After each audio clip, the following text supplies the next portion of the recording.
honeys, it's Yolz and welcome back to my channel. Today I want to talk about a topic I don't think I've ever touched on my channel, which is rejection. A lot of us actually go through a lot of rejection, but we don't hear about it, especially with our mentors or maybe people we look up to. Like, how many times have you heard somebody tell you, oh, I've been rejected here, there and there, and this is how I dealt with it? And even the people we follow, when I think about it, I actually don't know a lot of their stories, but every journey has got speed bumps, every journey has got roller coaster rides, every journey has got pit stops, and as much as it has highs, it also has lows. And if we don't talk about that, how else are we really going to be realistic about that journey? Because yes, a lot of people are interested in the destination because that's where we see those we look up to, when they reach their pinnacle of success, when they reach, their height, when they've made it, when they're there. But we don't really hear a lot about their stories of when they were rejected. How did they deal with that? How did they get out of that rut? Because rejection sucks. When it hits hard, and most of the time we deal with it on our own, because how are you going to ask somebody to help you through this? How are you going to ask your mom to help you deal with this thing? I mean, they can try, but they're not in that state, so they can't really hold your hand and be like, let's do X, Y, Z. But I want to talk about it because it's as normal as getting an acceptance instead of that rejection, And yeah, I want to get into it. It's a bit of a serious topic, that's why my voice is going a bit low. But otherwise, I still want to know your 2 cents in the comment section. Let me know, give this video a thumbs up if you do enjoy it, and comment down below. Let me know how you've dealt with rejection at times. Have you been rejected before? Have you not? What do you expect if you ever, face it? If you think you'll ever face it? Some people, I don't think anyone never faces it, but yeah, I'm interested in knowing in the comment section. And of course, if you haven't subscribed already, please do so. And for those of you who are looking at my eyes and thinking, what's going on? I literally just added gloss on my eyes, and to be quite honest, the wrong gloss. It had mint in it. Like, let's just disturb this video for a second and digress for a second. This lip gloss had mint in it, so my eyes are burning a bit, but that's a good thing because we're actually going to keep this video on time. I'm going to speak just enough so that I can end this video, get this off my eyes. It was good for the gram, it was good for the camera, but I need to get it off my eyes. So yeah, before we get into this video, I just wanted to disclaim what's going on right here. It still looks cool, right? Let me know in the comment section as well. Let's get into this video.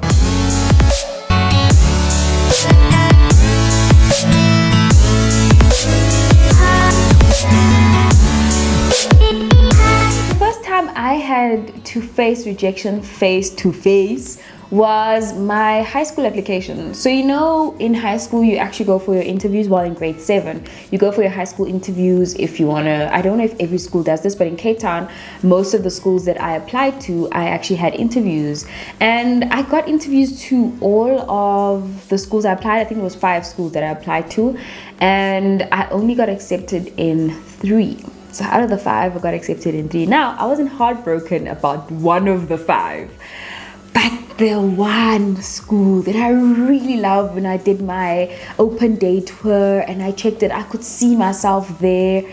I got a big fat, we regret to tell you that you have not been accepted at Westerford High.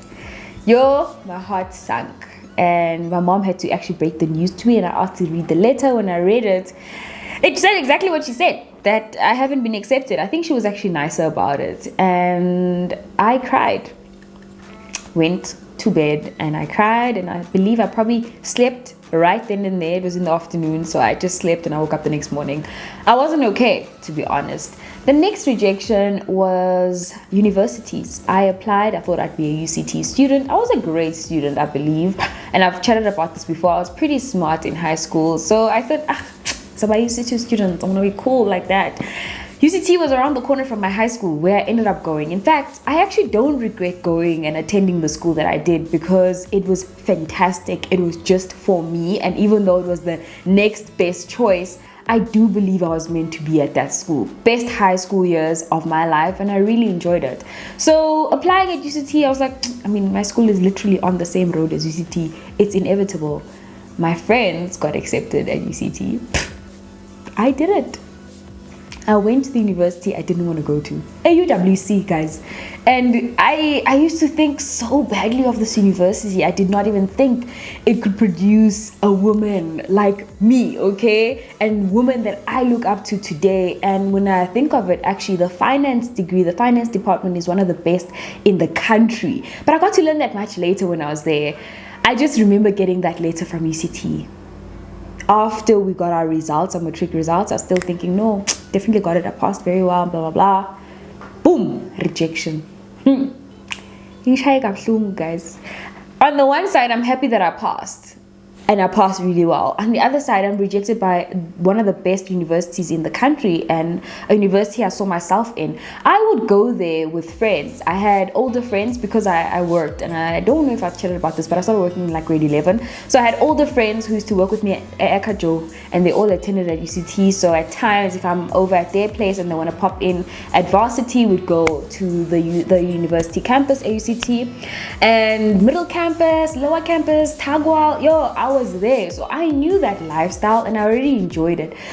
And you know, rejection is fine if you don't know what you're missing out on, but I knew. It was hard. So getting into UWC, I walked in with that pain of rejection, and I didn't give myself a chance to really explore this varsity. And I think I gave in too quickly to whoever gave me attention, like friendship wise and stuff. But now that I look back, I'm like, I should have dealt with that because I never really did.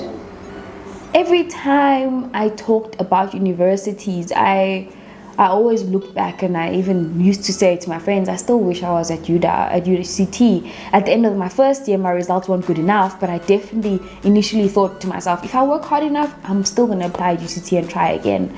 My brother, at the end of my first year, got accepted at UCT, and he's got his master's from there as well. So it's also even harder when you're living with somebody who's attending that very university that you dreamt of going to, okay? That happened, and I never really dealt with it. The other rejection came at the end of my final year. I had high marks, distinctions, guys. And I applied at Standard Chartered Bank. And I mean, when they came in and presented the bank to us, we were going to travel. There's so many opportunities. In fact, in the first 6 weeks, you're traveling. And already that was like the highlight for me in my final year. You know, it looks so good. Oh my gosh, I'm going to travel. I'm going to be earning in dollars or this or that currency.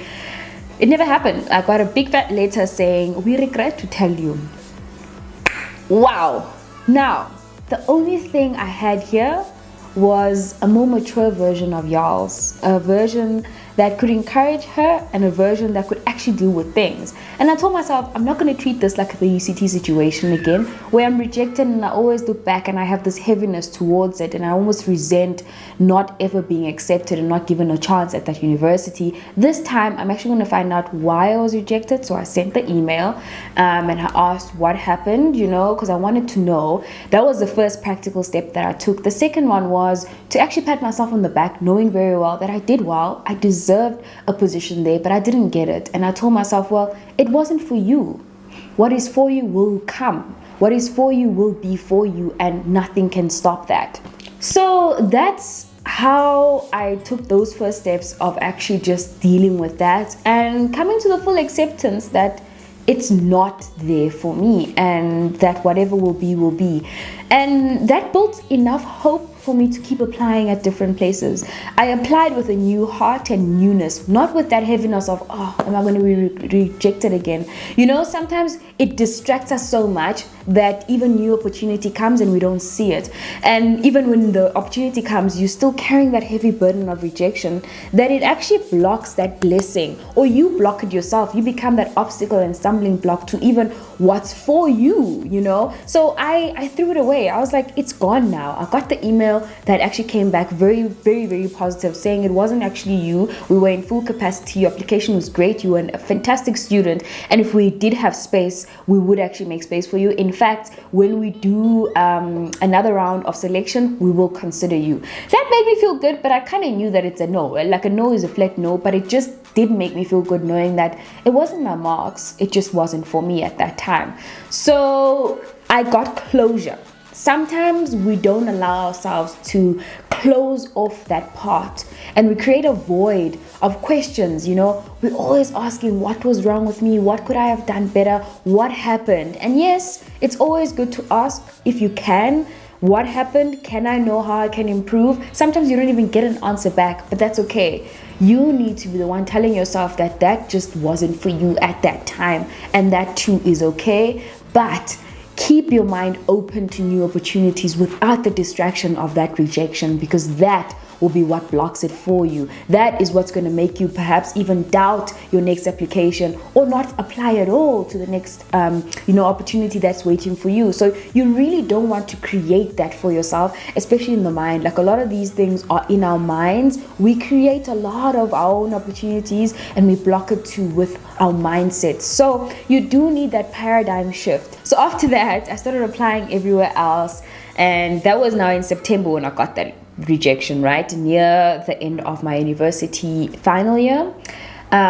September, October came, November came, still nothing, no job whatsoever. December came and I hadn't even received my results yet, and I knew obviously I was a great student. I had multiple distinctions. I was working at a call center, Amazon actually, and it was this day of a great day when I remember the email, 19th of December.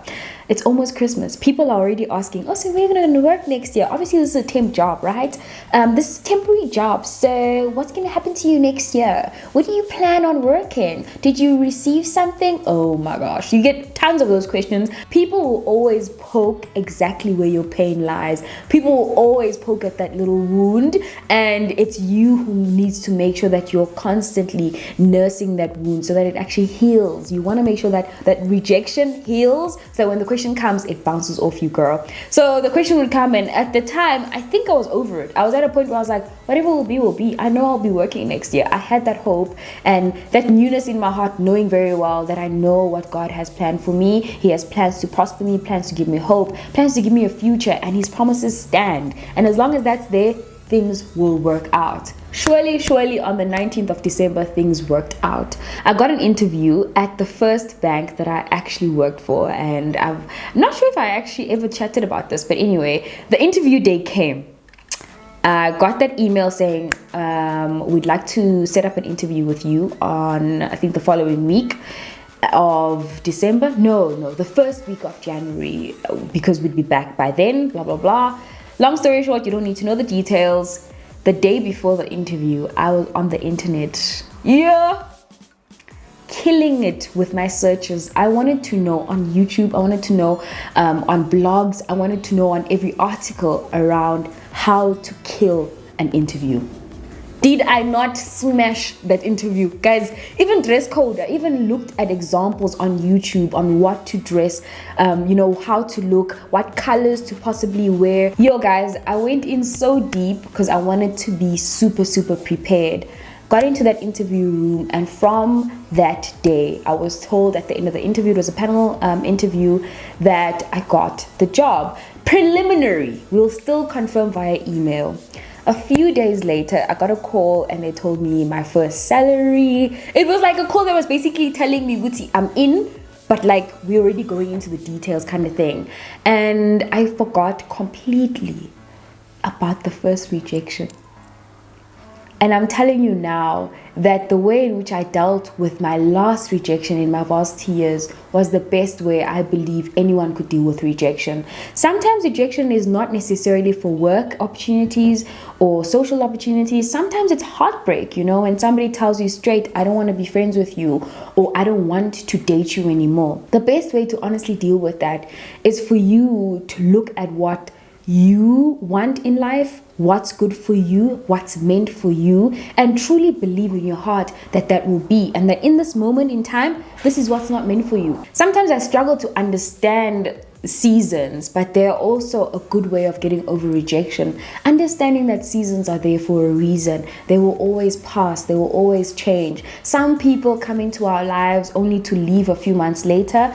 It is heartbreaking, it is painful. Friendships end sometimes tragically because somebody did something something to you or said something to you, the best way to deal with that rejection is looking at it as another season. Don't look at how they've done you wrong, but look at how they've impacted your life positively, what they said to you that possibly changed the way in which you thought, and what other things they did in your life that were really, really good that you wouldn't take back. So relevant to this video on rejection, I have two particular comments, actually from the same person, Tando Williams, and she said, trust God's timing. So that literally says it all. I don't even want to add my flowers to that. Trust God's timing. If I had taken so much heartache and heartbreak from my rejection from Standard Chartered Bank, I may not have even applied at the bank that I ended up working at, which literally was the springboard to my career, my corporate career. Then she also said, obstacles aren't blocking the path.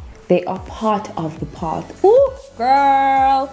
I love that. Then we also have Makeup by Joey, who said, learn to accept things as they come, because God will never forsake you nor leave you, which is so true. Like in our time of despair, in our time of feeling rejected, understand that God is actually still there, and it is in that time where we need to turn to Him, not run away from Him. So yeah, thank you, ladies. That is my encouragement to you on how to deal with rejection. It's not always all that bad, although in that moment it may seem like it, but there's always positives in there. And if you really want that closure, go back and ask that person if you can, find out what went wrong. And if you can't, understand that seasons come and go, but they are there for a reason. I love you guys so much, and I sincerely hope that whatever you're going through now, if it is rejection, you'll deal with it accordingly, and that your heart will heal. I love you, and don't forget to subscribe if you haven't already. Bye.